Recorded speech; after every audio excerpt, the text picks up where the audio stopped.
programa Outras Palavras, um oferecimento Sindiúti MG, Sindicato Único dos Trabalhadores em Educação de Minas Gerais. Olá, acompanhe agora conosco. Campanha em defesa dos serviços e servidores públicos. Dia de mobilização nacional e de lutas com mobilizações e greves. Voltamos a falar do centenário da Revolução Russa, 100 anos que abalaram o mundo. Os impactos da reforma da Previdência para a classe trabalhadora. De Brasília, as notícias da CNTE. Momento CUT Minas. Água e energia não são mercadorias. Saiba por quê. Os movimentos sociais e sindicais se juntaram numa ampla frente contra a privatização das 4 usinas da CEMIG, cujo leilão está marcado pelo governo federal para o dia 27 de setembro próximo. A plataforma camponesa e operária para a energia tem o objetivo de mobilizar a sociedade contra esse leilão.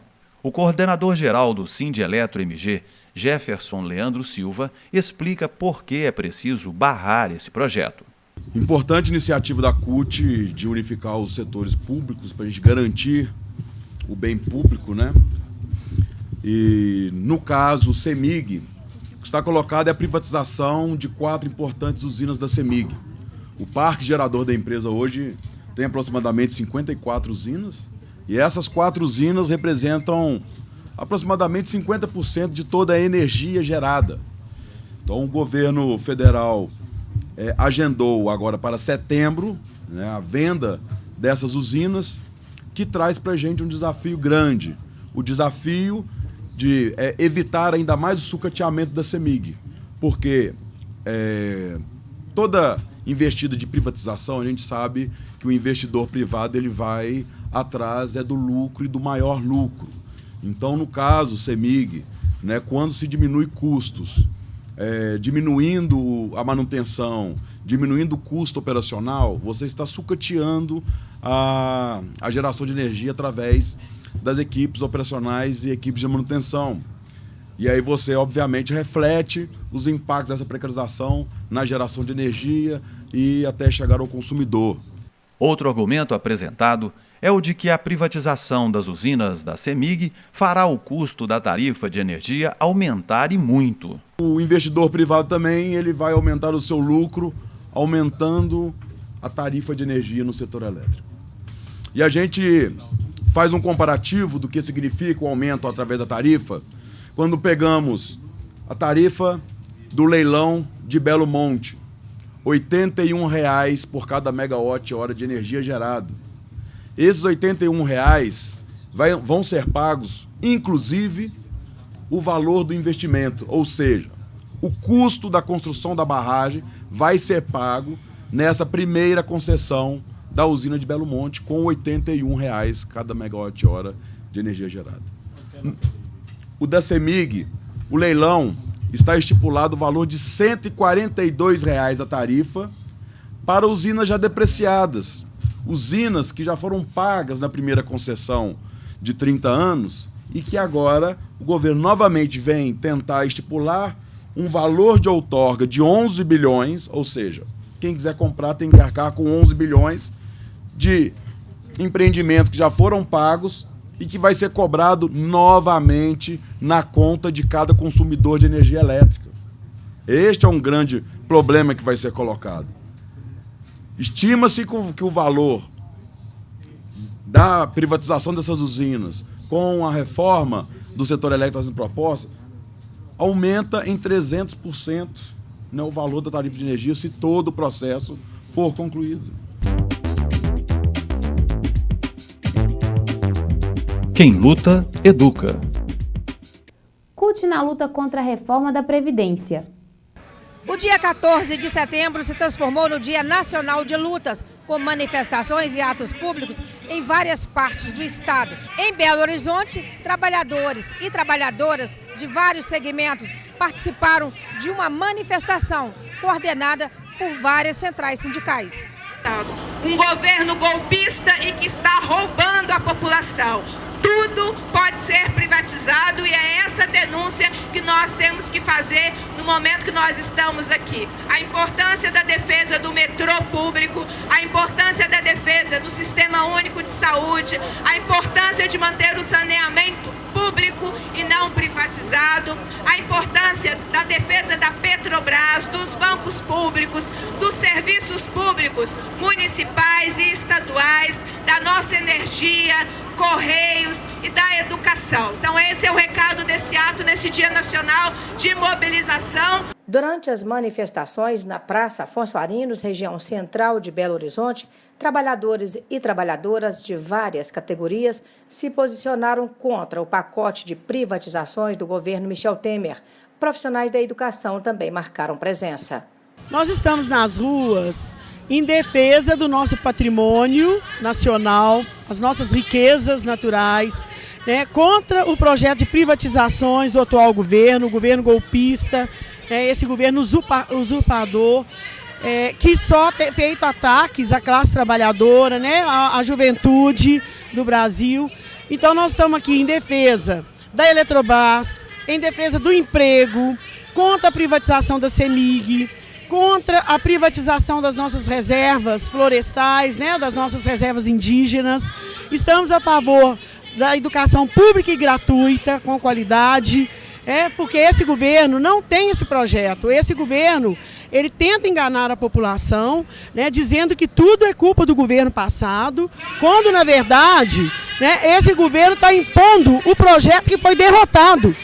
O nosso projeto, o projeto da presidenta Dilma, é o projeto que valoriza a educação, a saúde, é o projeto que faz o Brasil avançar no emprego, né?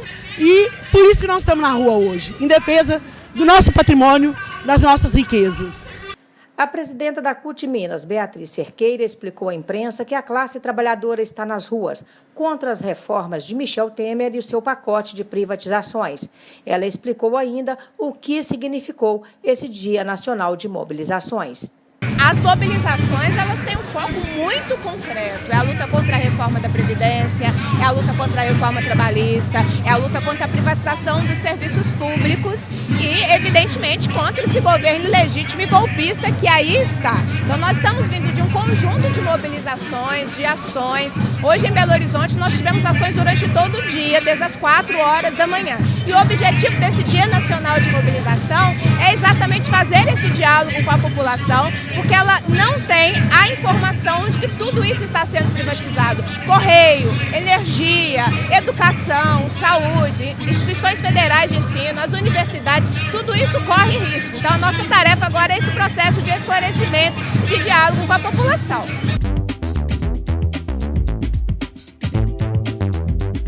Atualidade. Cortes de investimentos, redução do orçamento, contingenciamentos de todas as espécies. Entre outras, essas foram algumas das denúncias feitas durante a audiência pública realizada pela Comissão de Educação, Ciência e Tecnologia da Assembleia Legislativa no último dia 12. Essa audiência teve o propósito de discutir sobre o desmonte do ensino público federal em nosso país.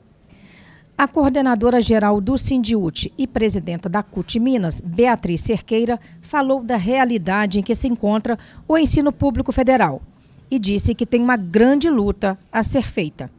Primeira questão, nós estamos diante de algo mais grave do que tudo que as nossas gerações já passaram.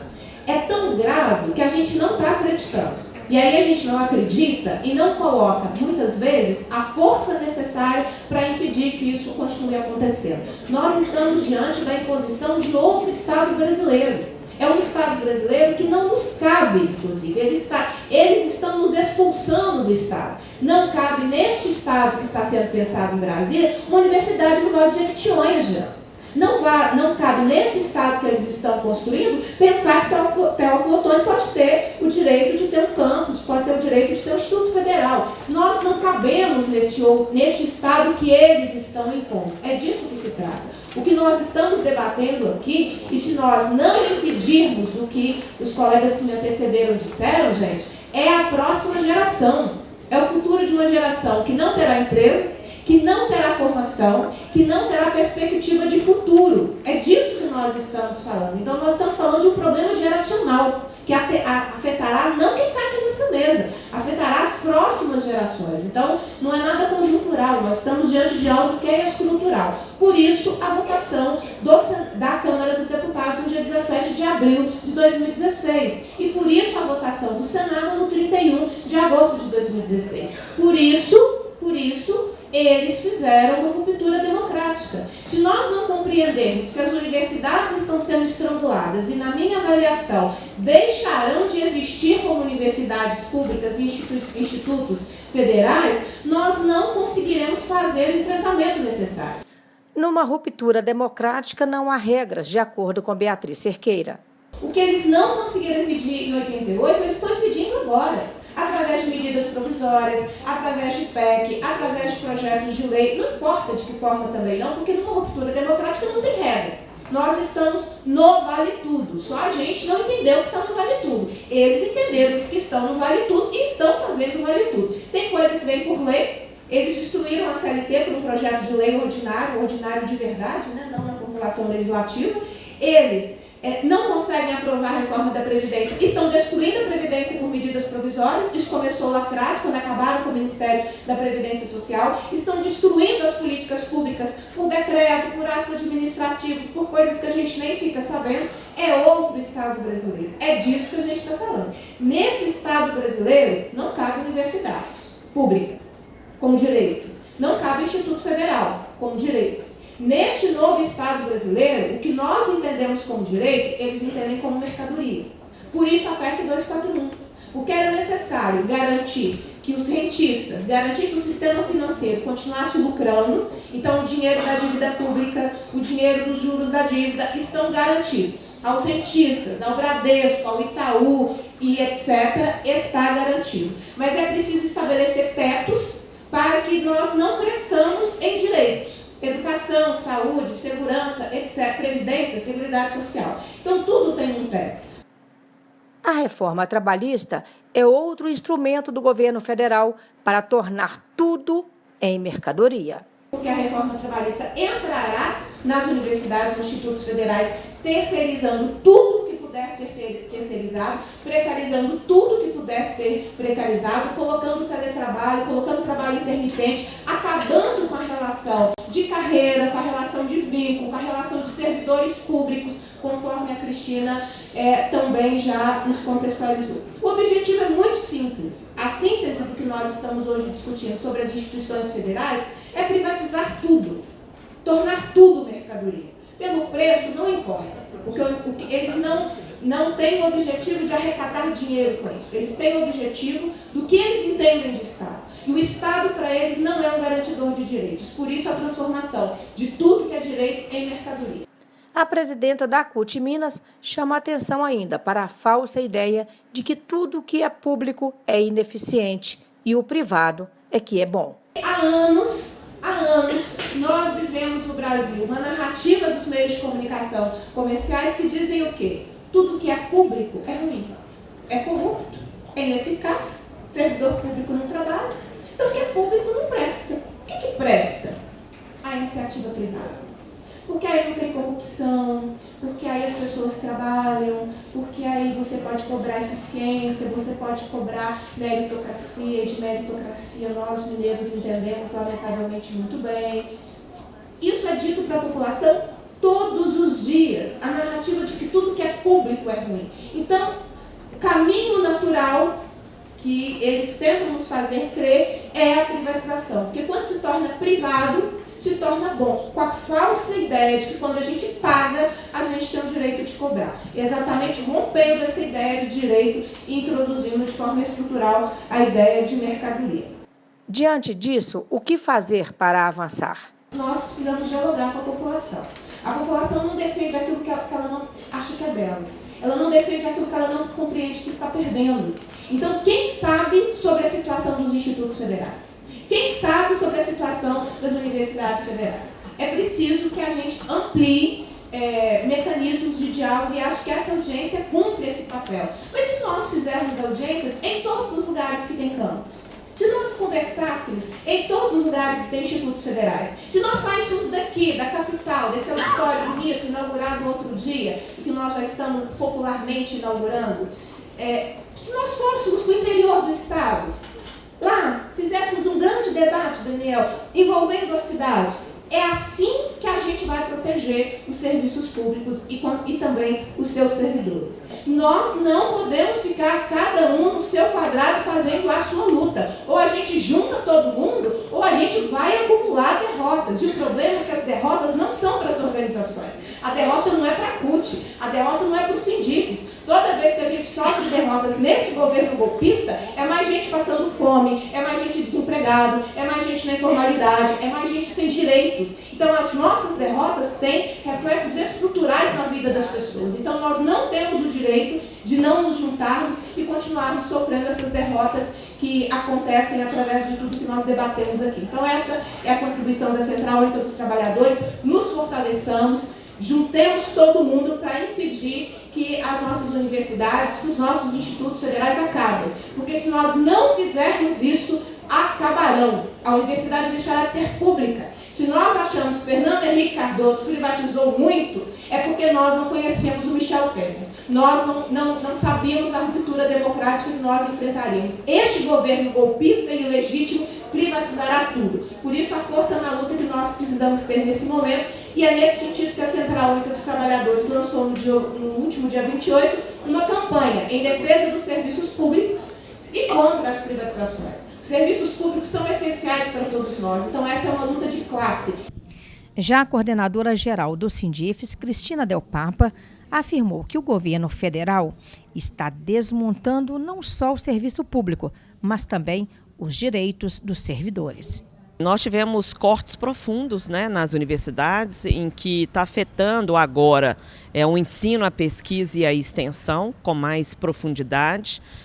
Nós tivemos que fazer demissões em massa, né, ajudando aí o desemprego de muitos trabalhadores terceirizados. Nós estamos com deficiência de remédio, de materiais de insumo nos hospitais universitários, fechamento de leitos, não estamos conseguindo fazer cirurgias de grande porte, que é só os hospitais universitários que fazem dentro do SUS. E nós estamos tendo corte na assistência estudantil. Já temos universidades aqui em Minas que já estão sem a mesma quantidade de matrículas para o ano de 2018. Então a crise está se aprofundando a cada dia. O que é preciso fazer? Olha, na verdade, nós teríamos que ter um governo mais comprometido com a educação, né? Até parece que a educação é para gente rico, porque o ministro da Educação deu uma entrevista aí essa semana, de ontem para hoje, dizendo que houve uma super colocada de recursos na educação para efeito eleitoreiro, né, do Partido dos Trabalhadores, e chamou os nossos reitores de perdulário. Então, perdulário é ele que faz esse tipo de entrevista, né?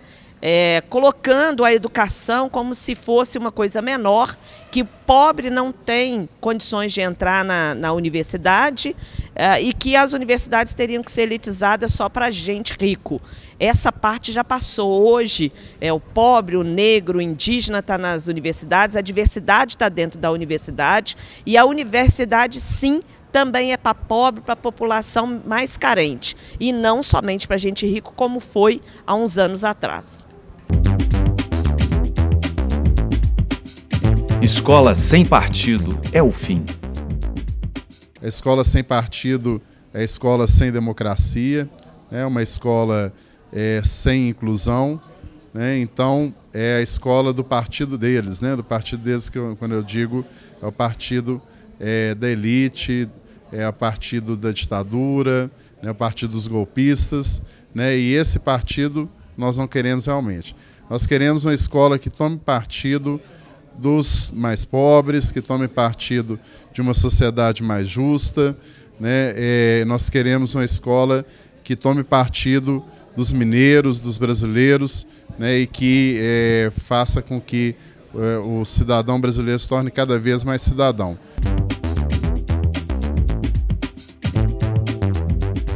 Atualidade.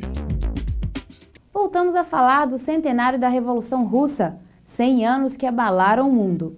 Agora, um legado da Revolução Russa é também passando aí pelos camponeses, pela reforma agrária. O que a gente vai absolvendo aí da Revolução Russa nesse campo, então, da reforma agrária, do homem do campo, né? Também vem daí as conquistas ou toda essa mobilização que a gente hoje faz aqui no Brasil um pouco também? Bom, a Revolução Russa expropriou a terra dos grandes proprietários. A Rússia tinha uma estrutura latifundiária. A diferença com a estrutura latifundiária brasileira de hoje, ou posterior, é que a estrutura latifundiária russa vinha de tempos imemoriais, ou seja, vinha do antigo regime, eram nobres os grandes proprietários, certo? Bom, não é que a estrutura latifundiária brasileira também não seja antiga, também é antiga, né? Mas a russa era mais antiga ainda. Eles concederam a terra aos camponeses e criaram um sistema em que toda a Rússia era um país onde a questão agrária era particularmente importante, porque basicamente era um país agrário. Rússia era um país ainda pouco industrializado, era sobretudo um país agrário. Era, naquela época, o maior, e continua sendo até hoje, o maior país do planeta. Aliás, naquela época era maior que hoje, porque o Império Czarista não compreendia apenas a Rússia atual, compreendia também a Rússia, a Ucrânia, a Polônia, a Bielorrússia, a Finlândia. Ou seja, era um país de dimensões imensas, era maior que toda a Europa, muito maior que toda a Europa. E com partes que eram desérticas, como a Sibéria, que só vieram a ser povoadas depois da Revolução Russa, como parte de uma política de valorização de todo o território. Que fizeram? Fizeram uma reforma agrária radical, nacionalizaram a terra, ou seja, a terra passou a ser propriedade do Estado e distribuída em regime de posse aos camponeses, certo? E isso apenas abriu um problema. Por quê?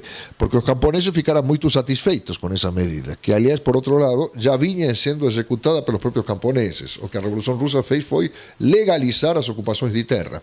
Ou seja, estava vendo na Rússia uma questão parecida à do Brasil. Havia muitas ocupações de terra, certo? Eles legalizaram essas ocupações e generalizaram a pequena propriedade e a pequena e média propriedade. Isso depois veio a criar problemas, porque como a Rússia enfrentou um isolamento e uma guerra externa, a apropriação do excedente agrário exclusivamente pelos proprietários criou um conflito com a sobrevivência da Rússia soviética.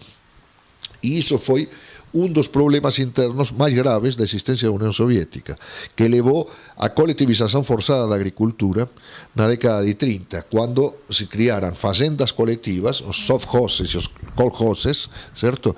Num episódio extremamente sangrento, certo? Que se resolveu com muitas mortes, etc.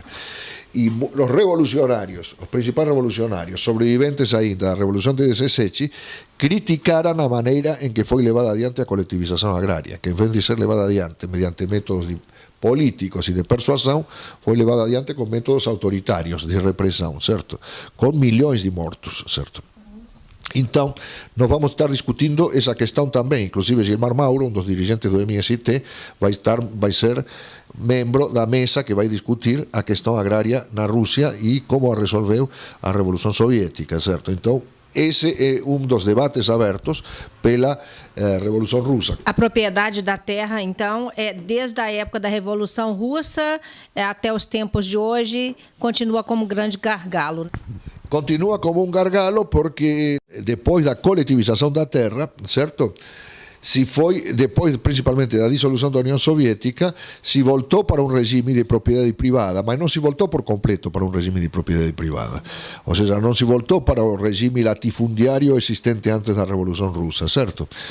E para a Rússia atual, em particular, mas isso é outra história, a questão agrária continua sendo central, porque a Rússia nunca foi autossuficiente em matéria alimentar, certo?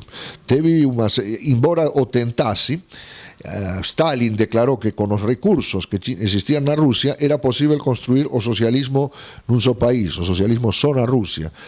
Mas esse era um projeto que estava falido logo de cara. Por quê? Porque a Rússia sempre dependeu inclusive durante a Revolução, inclusive durante o regime stalinista, e depende até o dia de hoje de importações de grãos do exterior, certo? Por diversos motivos que não cabe analisar aqui, porque na verdade o socialismo não pode ser um projeto de natureza nacional, certo?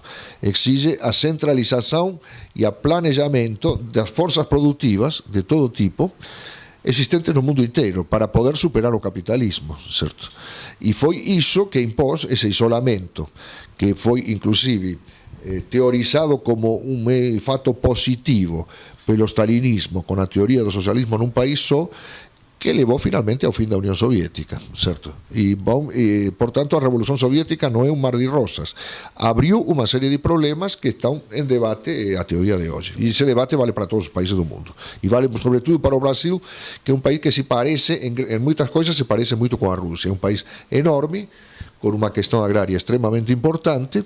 É um país, claro, mais industrializado do que era a Rússia naquela época, certo?